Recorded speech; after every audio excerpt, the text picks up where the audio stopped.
Hello and welcome to magnet brains Hindi. मैं हूं आपका दोस्त और आपका होस्ट अनिल पाटीदार। दोस्तों, जैसे कि आप जानते हैं कि उत्तर प्रदेश बोर्ड का अध्ययन हमने शुरू कर दिया है और उत्तर प्रदेश बोर्ड के अंतर्गत कक्षा 8वीं का सामाजिक विज्ञान हम लोग कर रहे थे।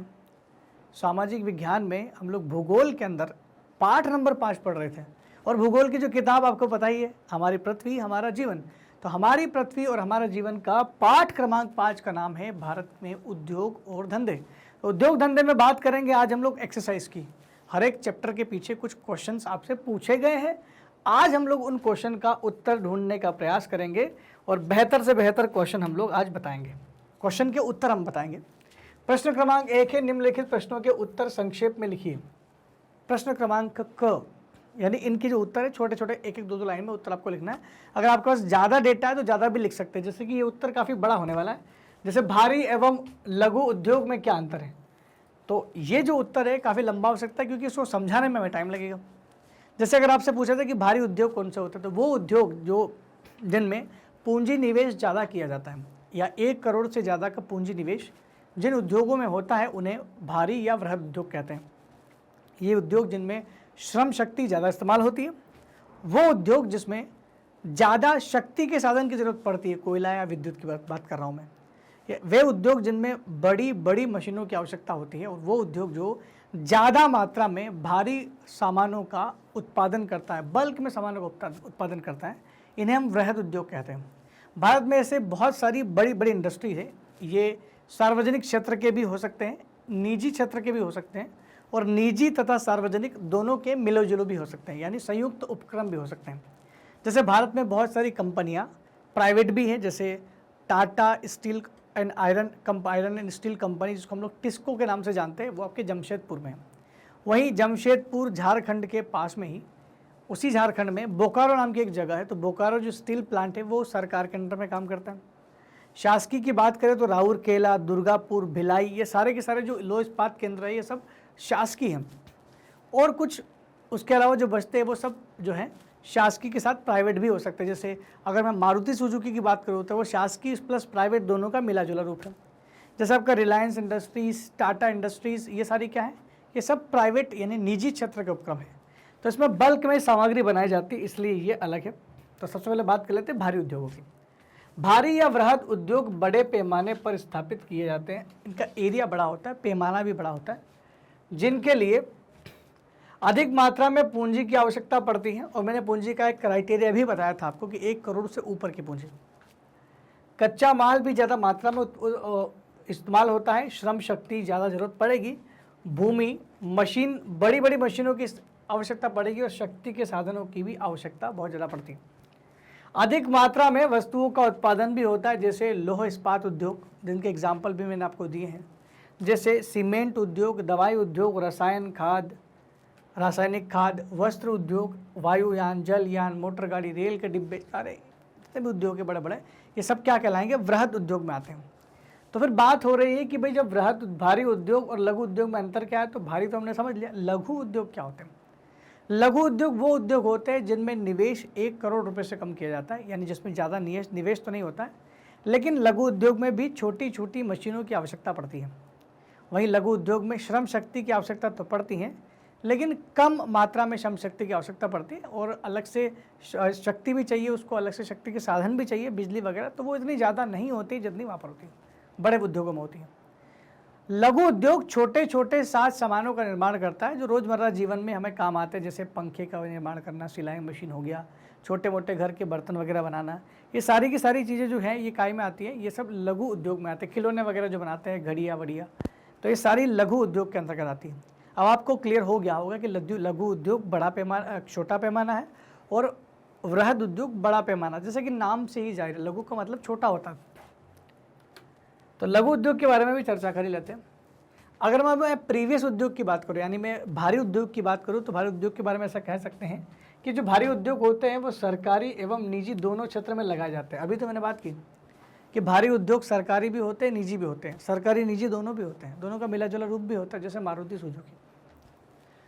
इसके विपरीत लघु उद्योग में पूंजी जो है वो कम लगती है, श्रम शक्ति भी कम और शक्ति के साधन और छोटी छोटी मशीनों का उपयोग किया जाता है, इतनी आवश्यकता होती है इसकी। जहाँ वहाँ भारी भारी सामान बनते हैं, यहाँ पर हल्के व कच्चे माल का प्रयोग करते हैं तथा हल्की वस्तुओं का निर्माण भी करते हैं।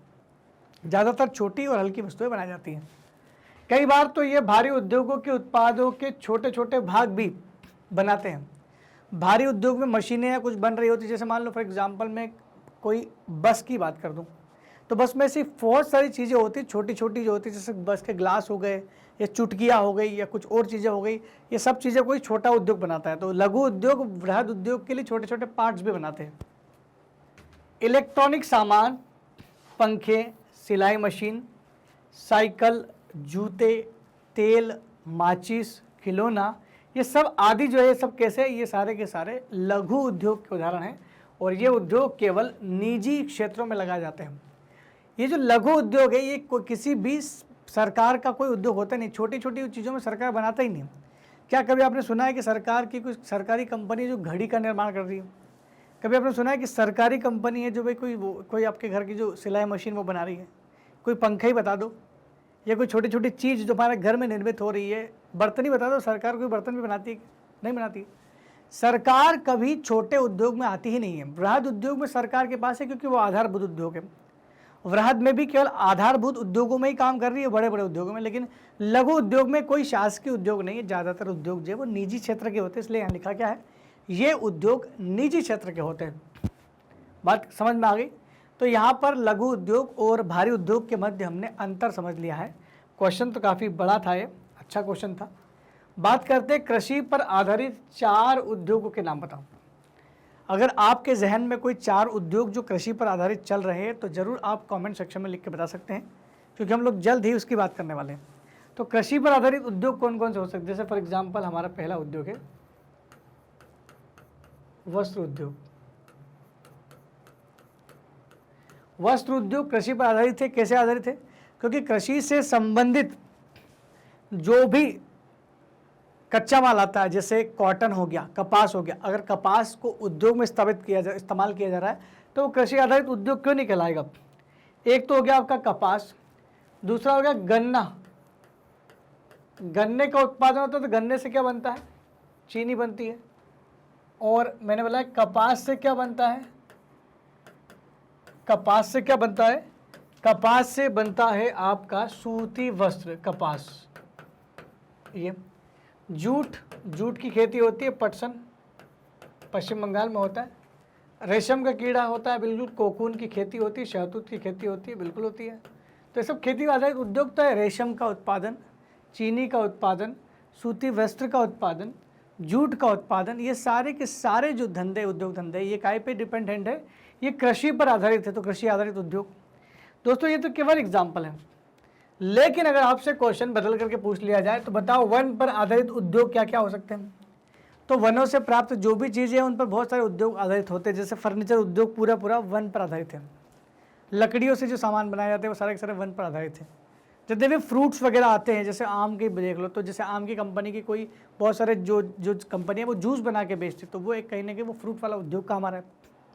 यहाँ तो आप आलू के चिप्स बनाने का कारखाना भी बना सकते हैं। फूड प्रोसेसिंग उद्योग यानी खाद्य प्रसंस्करण उद्योग भी कृषि से संबंधित है। खाने पीने की जो चीज़ें आती है, जैसे पापड़ ही आ रहा है, तो पापड़ क्या सब बनता किससे? उससे बनता है। लिज्जत पापड़ का नाम तो सुना होगा आपने, पापड़ हो गया है। तो ऐसे बहुत सारी कृषि की चीज़ें आप यहाँ जोड़ सकते हो। वन आधारित चीज़ें भी बता सकते हैं। वन का पूछे तो वन, समुद्र आधारित पूछे तो समुद्र का बता दो, जैसे नमक, जैसे मछली का पालन, ये समुद्र आधारित उद्योग में आ गए। तो आप ऐसे में इसके उदाहरण, दूसरे के भी उदाहरण लिख सकते हो। नेक्स्ट है हमारा ग वाला प्रश्न। भारत के 3 सीमेंट उत्पादक राज्यों के नाम बताओ। अगर आपको सीमेंट उत्पादक राज्यों के नाम चाहिए तो आपको ये पता होना चाहिए कि भारत में चूना पत्थर कहाँ होता है। अगर आपको ये पता है कि भारत में चूना पत्थर कहाँ होता है तो आप ये बता सकते हैं कि सीमेंट उद्योग कहाँ कहाँ पर है। भारत में चूना पत्थर कहाँ कहाँ होता है? कहाँ कहाँ होता है? बिल्कुल पता है, झारखंड में होता है जी, राजस्थान में होता है, अरे हमारे उत्तर प्रदेश में भी तो होता है, एमपी में भी होता है। तो कोई भी 4 लिख दो। उत्तर प्रदेश, झारखंड, राजस्थान जैसे राज्यों में सीमेंट का उत्पादन होता है और सीमेंट जो बनती है वो उसमें चूना पत्थर का बहुत इस्तेमाल होता है, तो चूना पत्थर से आप वो रिलेट कर सकते हो। नेक्स्ट है आपका भारत में वायुयान उद्योग कहाँ पर स्थित है? भारत में कहाँ कहाँ पर वायुयान से संबंधित कुछ प्रोडक्ट बनाए जाते हैं? तो भारत में वायुयान से, उत्तर प्रदेश का तो आपको याद होना ही चाहिए। उत्तर प्रदेश का हमारा कानपुर है और लखनऊ है, ये दो जगह यहाँ पर है जहाँ पर वायुयान से संबंधित चीज़ें बनाई जाती है। उसके अलावा बेंगलोर में बनता है, उसके अलावा उड़ीसा में और नासिक महाराष्ट्र में बनता है। उड़ीसा का जो जगह है वो है कोरापुट। उड़ीसा के कोरापुट में वायुयान से संबंधित चीज़ें बनाई जाती हैं। कर्नाटक के बेंगलोर में बनाए जाते हैं। नासिक, लखनऊ, कानपुर, इन सभी जगहों पर वायुयान उद्योग स्थापित किए गए हैं। वायुयान से संबंधित चीज़ें यहाँ पर बनाई जाती है। हो सकता है कि क्वेश्चन इस तरीके की भी आ जाए। बंगलुरु को भारत की सिलिकॉन घाटी क्यों कहा जाता है? तो ये सिलिकॉन घाटी है क्या, अगर ये समझ लिया तो आपको समझ में आ जाएगा क्यों कहा जाता है। ये सिलिकॉन घाटी आखिर है क्या? हमने क्लास के दौरान पढ़ी थी कि यूएसए में स्थित है। यूएसए मतलब संयुक्त राज्य अमेरिका, क्षमा करें, संयुक्त राज्य अमेरिका यूएसए में स्थित है, अमेरिका में। यहाँ पर ये कैलिफोर्निया में है, दक्षिण पश्चिम कैलिफोर्निया में, पश्चिमी मध्य कैलिफोर्निया में।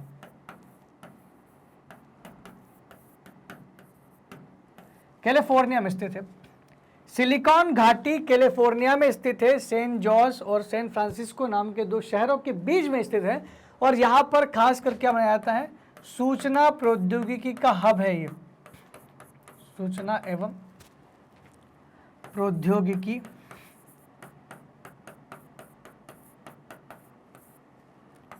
के अंतर्गत सारी कंपनियां यहाँ पर हैं। कैसे कह सकते हैं? सॉफ्टवेयर हब, प्रक्रिया सामग्री बोलते हैं इसको हम लोग हिंदी में, सॉफ्टवेयर हब है। और वहीं भारत में बेंगलुरु में ये चीज़ें होती हैं। भारत के बेंगलुरु में क्या होता है? यहाँ पर भी आईटी सेक्टर काफ़ी बूस्ट कर रहा है, बढ़ रहा है और कई इंफॉर्मेशन टेक्नोलॉजी की उद्योग हैं। भारत में ज़्यादातर उद्योग यहीं पर मिलेंगे आपको, जैसे इन्फोसिस और विप्रो, यही बेंगलोर में मिलेगी आपको। तो ये लिख सकते हैं आप इसके बारे में, इसीलिए इसको सिलिकॉन वैली कहा जाता है। तो ये हमारे देश का सॉफ्टवेयर हब है।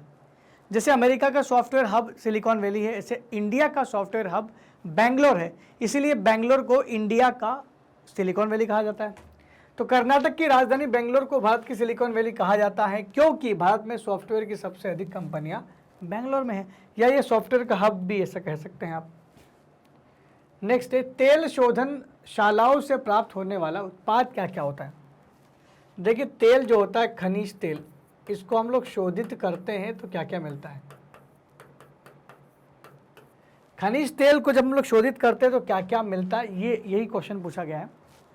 खनिज तेल जब निकलता है तो वो क्रूड ऑयल के रूप में निकलता है, क्रूड ऑयल।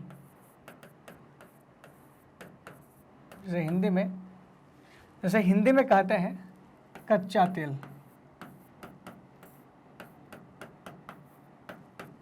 तेल, इसी कच्चे तेल से बहुत सारी चीज़ें निकलती हैं। जैसे सबसे प्योर फॉर्म में जो निकलता है उसको हम लोग बोलते हैं पेट्रोल, काफ़ी महंगा होता है।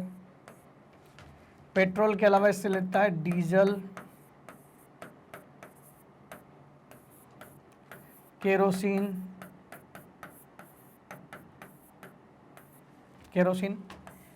के अलावा यहाँ पर मोम मिलता है, वैक्स, प्लास्टिक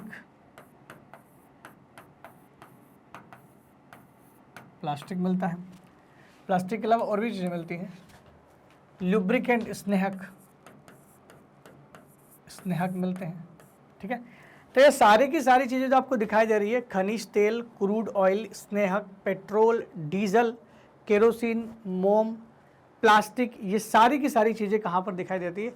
ये सारी की सारी चीज़ें आपको मिलती है तेल शोधनशालाओं में। तो जो पेट्रोलियम होता है उसको जब शोधित किया जाता है, जब उसका रिफाइनरी में जब परिष्क्रमण किया जाता है, रिफाइंड किया जाता है, तब हमको बहुत सारी चीज़ें मिलती है। वो चीज़ें इस प्रकार हैं। खनिज तेल में, शोधन में गैस भी निकलती है, पेट्रोल, डीजल, केरोसिन जिसे मिट्टी का तेल कहते हैं, पेट्रोलियम जेली भी निकलती है, लुब्रिकेंट निकलता है, स्नैक निकलता है। मैंने तो और ज़्यादा नाम बता दिए थे, आप ये सारे नाम लिख दोगे तो आपका उत्तर हो जाएगा बिल्कुल सही। अब आपको कारण बताना है इस क्वेश्चन के। भारत के लौह इस्पात उद्योग दक्षिण के पठार में स्थित है। भारत के लौह इस्पात उद्योग दक्षिण का पठार मतलब दक्कन का पठार। तो भारत के लौह इस्पात उद्योग दक्षिण के पठार में स्थित है। क्यों स्थित है? क्योंकि मैंने आपको एक चीज़ बताई थी, कॉन्सेप्ट बड़ा अच्छा चलता था भारत में कि लौह इस्पात उद्योग या बड़े बड़े उद्योग ज़्यादातर उन्हीं जगहों पर लगाए जाते हैं जहाँ पर उनको कच्चा माल मिलता है, जहाँ पर उनको जो है खनिज तत्वों की प्रधानता हो, जैसे डोलामाइट, लौह अयस्क, चूना पत्थर, मैग्नीज, कोयला, ये सारी चीज़ें जिसके आसपास मिल जाएगी वहाँ खनिज, वहाँ पर आप आराम से इंडस्ट्री, उद्योग लगा सकते हो। तो यही कारण है कि दक्षिण पठार के जो है, दक्षिण के जो पठार है उसमें, उस भाग में ये जो उद्योग लगाए गए, उसका कारण क्या है? उसका कारण यही है। तो इसका कारण यह है कि दक्षिण के पठार में कच्चा माल, जैसे कच्चा लोहा मतलब दोस्तों लोह अयस्क ही होता है, जैसे चूना, डोलामाइट, मैग्नीज आदि आसानी से उपलब्ध हो जाते हैं, जिससे यहाँ पर माल की ढुलाई में कम खर्च आता है। तो माल जब लाया जाता है कहीं जगह से, एक जगह से दूसरी जगह पहुँचाया जाता है, तो माल की ढुलाई में यहाँ पर बहुत कम समय लगता है, क्योंकि सबसे महंगा ये ट्रांसपोर्टेशन ही तो पड़ता है दोस्तों। बहुत दूर से अगर आप कच्चा माल उठा के ला रहे हो तो वो काफ़ी ज़्यादा कॉस्टली पड़ जाता है। तो खर्च को कम करने का तरीका है, शायद इसी वजह से वहाँ पर स्थापित किए गए हैं। तो ज़्यादातर उद्योग अपने नियर बाय स्थापित जो पाए जाने वाले खनिज तत्वों की प्रधानता पर निर्भर करते हैं।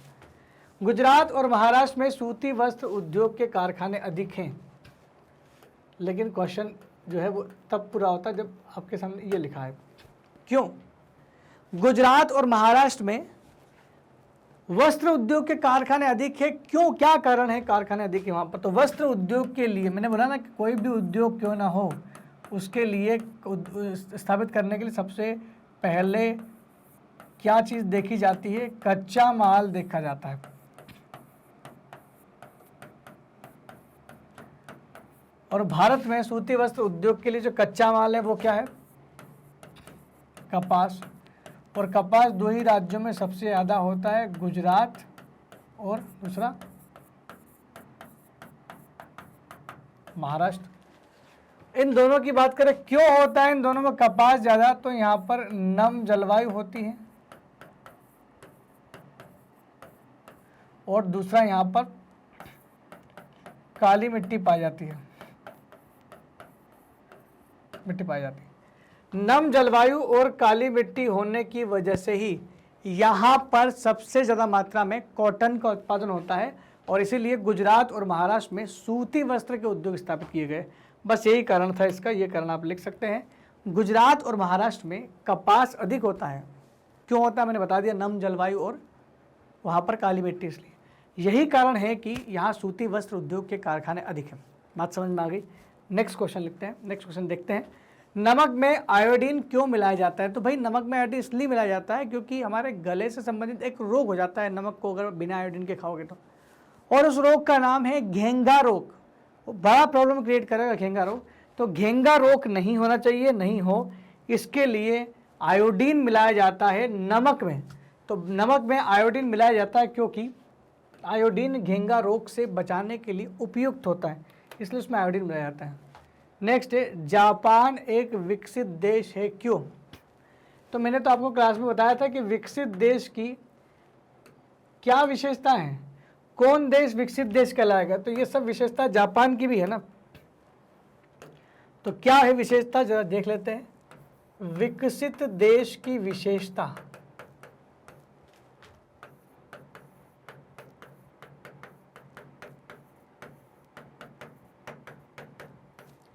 विकसित देश की क्या विशेषता है, विशेषता देख लेते हैं।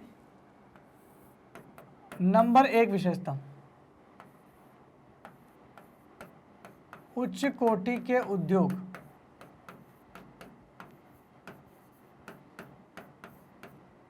उच्च कोटि के उद्योग। नंबर 2, उच्च जीवन स्तर। नंबर 3, उच्च कौशल युक्त शिक्षा, शिक्षा भी अच्छी होनी चाहिए तभी तो। चौथा,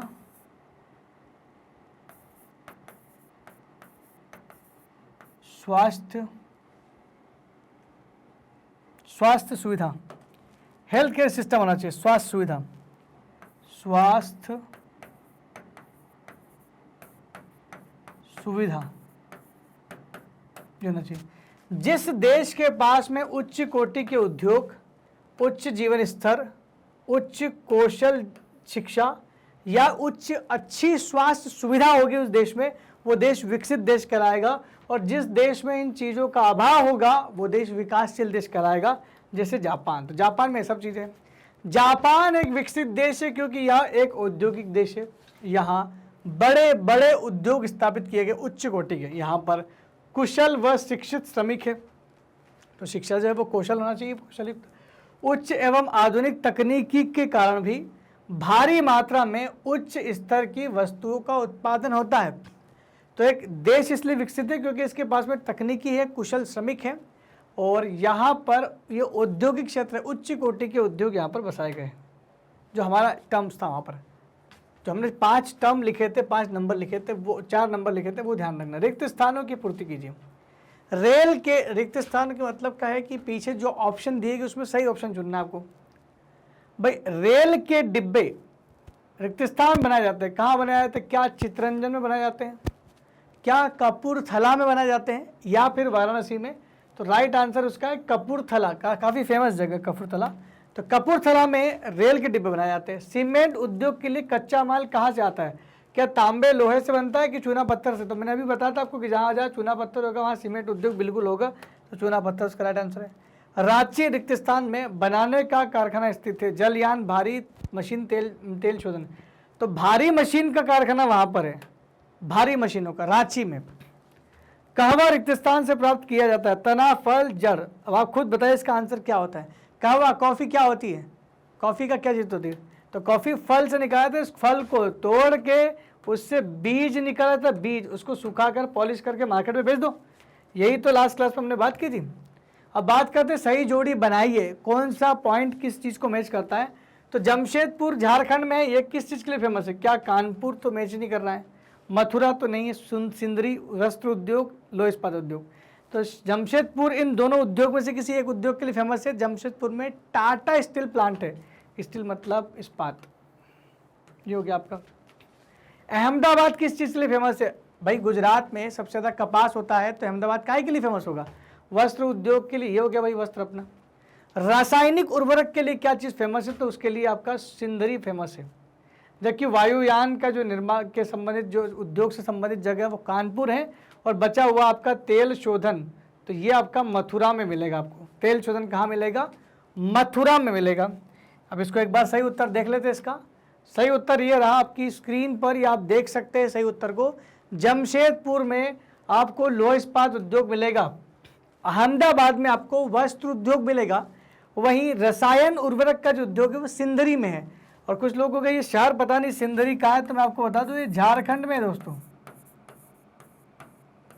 नहीं पता कि भाई सिंदरी कहाँ है, तो झारखंड में है।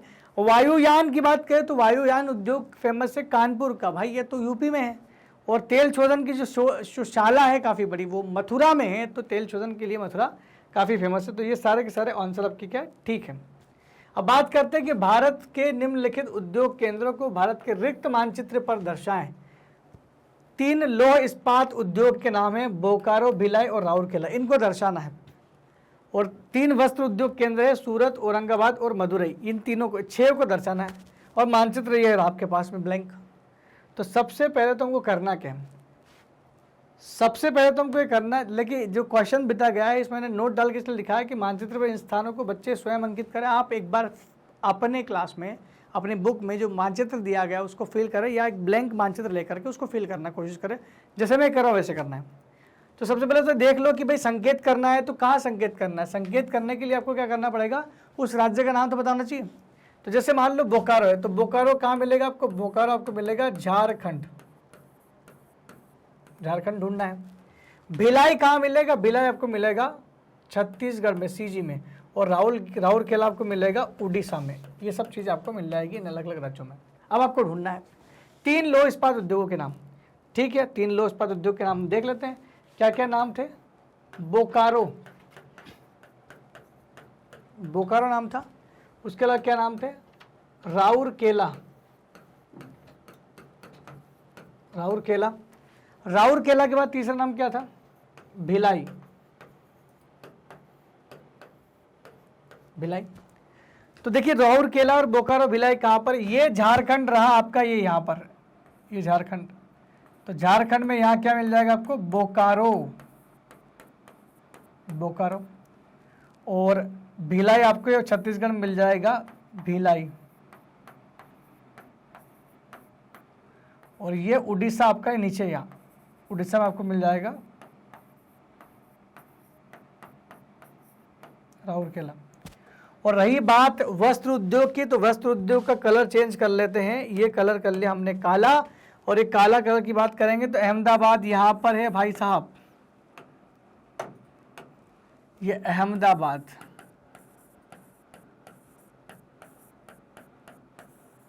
अहमदाबाद हो गया। अहमदाबाद के बाद उसने क्या बोला? औरंगाबाद, महाराष्ट्र में है भैया औरंगाबाद, महाराष्ट्र। इसके अलावा जो आखिरी बचा मदुरई, मदुरई जो है ये तमिलनाडु में है आपका,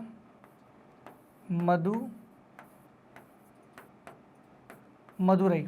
तो मदुरई जो है वो तमिलनाडु में है। तो अहमदाबाद महाराष्ट्र, महाराष्ट्र में औरंगाबाद, यहाँ पर इसका नाम लिख देता हूँ औरंगाबाद। ये तो पूछे थे, बस आपको राज्य में दर्शाने और कुछ ज़्यादा करना नहीं है। देखो ये 2 चीज़ पूछी थी उसने, ये सूरत, औरंगाबाद, मदुरई। अच्छा मैंने यहाँ अहमदाबाद बता दिया, तो अहमदाबाद की जगह अपन यहाँ कर सकते हैं सूरत। तो सूरत भी अहमदाबाद के पास ही यहाँ पर, वो भी तो कपड़े के लिए फेमस है, दोनों कपड़े के लिए फेमस है। सूरत, सूरत भी कर सकते हैं आप। तो आपको अगर इंडिया का मैप पता है अच्छे से, इंडिया का ब्लैंक मैप आप रीड कर सकते हो, तो आपके लिए बहुत आसान हो जाता है। दोस्तों मैग्नेट ब्रेन्स पर अगर आपको वीडियो हमारे YouTube चैनल पर सीक्वेंस में नहीं मिल रहे हैं तो घबराने की जरूरत नहीं है। मैग्नेट ब्रेन्स लाया आप लोगों के लिए 100% मुक्त शिक्षा, क्योंकि मैग्नेट ब्रेन्स कभी भी 1 या 2 वीडियो दिखाने के बाद ये नहीं बोलता है कि बाय नाउ। ये हम बिल्कुल भी नहीं करते, इसको डिनाई करते हैं। हम क्लियर लिखते हैं, बाय नाउ पर क्रॉस इसलिए लगाते हैं क्योंकि हम लोग 2 या 3 वीडियो देखने के बाद ऐसा नहीं बोल सकते कि भाई आप पेमेंट करो, या कोई कूपन कोड भी नहीं भेजते हम। किसी भी प्रकार से आपको कोई परेशानी नहीं होगी, क्योंकि मैग्नेट ब्रेन प्रोवाइड करता है वॉच 100% फ्री की फैसिलिटीज़। आप हमारी वेबसाइट पर जा करके इन सभी चीज़ों को बिल्कुल फ्री आपको आनंद उठा सकते हो। और आप सभी लोग वेबसाइट चलाना जानते भी हैं, तो आपको हमारी वेबसाइट में क्या क्या मिलने वाला है? आपको हमारी वेबसाइट में मिलने वाला है CBSE Hindi and English medium बिल्कुल फ्री ऑफ कॉस्ट, और इंग्लिश मीडियम किंडरगार्टन से लेकर के क्लास 12 तक मिलेगा, और हिंदी मीडियम क्लास 7 से लेकर के क्लास 12 तक मिलेगा। मैं NCERT की बात कर रहा हूं दोस्तों। उसके अलावा आपको NTSC की सारी चीज़ें यहाँ पर उपलब्ध हो जाएगी। आपको जो भी सब्जेक्ट पढ़ना है वहाँ मिल जाएगा। ओलंपियाड की तैयारी भी हम लोग करवाते हैं, CUET की तैयारी करवाते हैं हम लोग। CUET का मतलब होता है कॉमन यूनिवर्सिटी एंट्रेंस टेस्ट, ये भी हम कराते हैं। IIT JEE तक दोस्तों हम लोग फ्री करवाते हैं। नीट की हम लोग तैयारी फ्री में करवाते हैं। यूपी और बिहार बोर्ड भी हम लोग कवर करा रहे हैं, जिससे कि आपको पता है कि मैं आपको बिहार बोर्ड पढ़ा रहा हूँ, तो ये भी आपको फ्री ऑफ कॉस्ट पढ़ा रहे हैं। यूपी बोर्ड पढ़ा रहा हूँ, बिहार बोर्ड पढ़ा रहा हूँ, दोनों के दोनों बोर्ड कवर कराए गए हैं। स्पोकन इंग्लिश की तैयारी करवाई जाती है दोस्तों फ्री ऑफ कॉस्ट। बैंक और इंश्योरेंस की तैयारी करवाई जाती है। RRB की तैयारी कराई जाती है। SSC, UPSC, जैप, कैब, ये सारी की सारी तैयारी आपको एक ही प्लेटफॉर्म पर मिलने वाली है, और उस प्लेटफॉर्म का नाम है मैग्नेट ब्रेन्स। मैग्नेट ब्रेन्स के अंतर्गत बहुत सारे अलग अलग चैनल चलते हैं। आपको जिस भी सेगमेंट में जाना है आप चाहे तो उसका नाम सर्च कर सकते हैं। आपको यहाँ स्क्रीन पर सारी चीज़ें हमने बता दी है। दोस्तों मैग्नेट ब्रेन्स आप लोगों के लिए लेकर के आया है 100% मुक्त शिक्षा, जो क्लास 8 से क्लास 12 तक के उत्तर प्रदेश बोर्ड के सभी विद्यार्थियों को बिल्कुल फ्री ऑफ कॉस्ट प्रोवाइड की जा रही है। दोस्तों अगर आपको हमारे वीडियो बहुत अच्छे लग रहे हैं तो कृपया कमेंट सेक्शन में लिख के जरूर बताएं। साथ ही साथ हमारे वीडियो, हमारे चैनल को लाइक, शेयर, सब्सक्राइब जरूर करें। तब तक के लिए धन्यवाद। Thank you very much.